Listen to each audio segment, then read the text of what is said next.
दानवीरता, उदारता और धैर्यता। ये लक्षण किसी व्यक्ति के उस व्यक्तित्व का अनुभव कराते हैं जिसके जरिए कोई भी इंसान अपने अंदर गंगा, सूर्य और पृथ्वी को समाहित कर सकता है।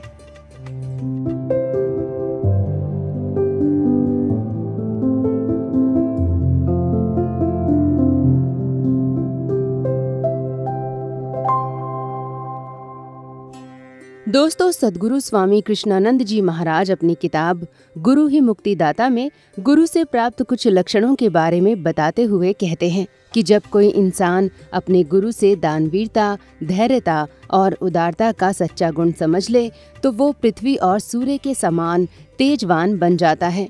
क्योंकि जैसे ही किसी व्यक्ति के अंदर माँ गंगा के समान दानवीरता की भावना जागृत होने लगेगी तो वो कभी लालच नहीं करेगा, क्योंकि जिस तरीके से माँ गंगा से कितना भी अमृत ले लो वे कभी मना नहीं करती, वैसे ही उनके समान दानवीर बनने वाला इंसान कभी भी किसी चीज का मोह नहीं करता। इसके अलावा जब कोई व्यक्ति अपने अंदर भगवान सूर्य की तरह उदारता की भावना रखने लगेगा तो वो उनके समान तेजवान भी बन सकता है।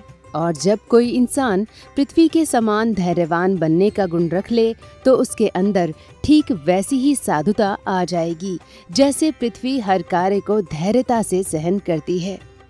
इन तीनों लक्षणों के बारे में अपने विचारों को साझा करने के दौरान सद्गुरु भगवान महावीर और बुद्ध के बारे में बताते हैं। वे कहते हैं कि एक बार बुद्ध और महावीर किसी धर्मशाला में एक साथ रुकने के लिए तैयार हो गए। ऐसा होता देख उनके शिष्य ये सोचने लगे कि चलो आज पता चल जाएगा कि इन दोनों में से बड़ा कौन है। अगली सुबह जैसे ही वे उठे वैसे ही उन दोनों ने एक दूसरे को प्रणाम किया और फिर शांत हो गए।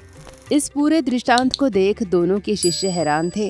वे समझ नहीं पा रहे थे कि आखिर उनके बीच चल क्या रहा है। तभी बुद्ध के शिष्यों ने बुद्ध से पूछा, क्यों भगवान, आपने कुछ महावीर से पूछा नहीं? अपने शिष्यों को जवाब देते हुए बुद्ध ने कहा कि मैं उनसे क्या कहूँ जो खुद पूर्णत्व को प्राप्त हो गए हैं। इसके बाद महावीर के शिष्यों ने ठीक यही सवाल महावीर से पूछा। तभी महावीर ने जवाब देते हुए कहा कि बुद्ध तो अथाह समुद्र हैं, इसलिए मैं उनके सामने मौन हूँ, क्योंकि जब ज्ञानी से ज्ञान मिलता है तो दोनों मौन हो जाते हैं।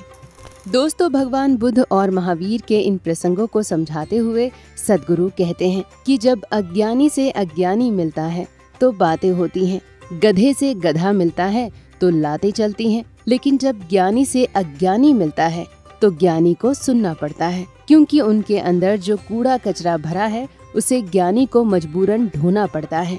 बुद्ध और महावीर से जुड़े इस प्रसंग के दौरान सद्गुरु कबीरदास के एक दोहे को याद करते हैं।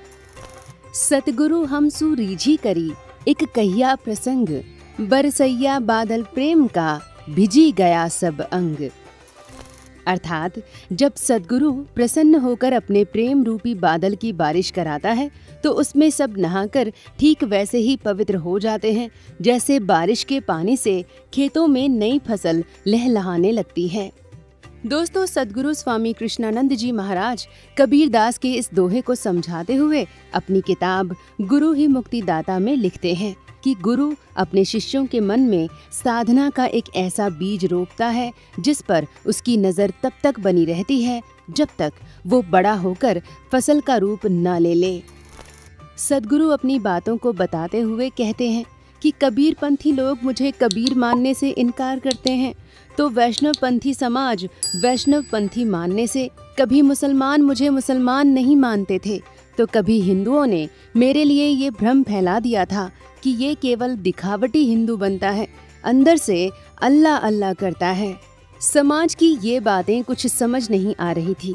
तभी कबीर साहब ने मुझे संभाला और समझाया कि एक युग पुरुष के साथ हमेशा से ऐसा होता आया है और आगे भी होता रहेगा, क्योंकि जब ज्ञानी से ज्ञानी मिलता है तो दंड प्रणाम होता है, फिर दोनों मौन हो जाते हैं। ऐसा इसलिए कि मौन रहकर ही ऊर्जा का ट्रांसफर होता है।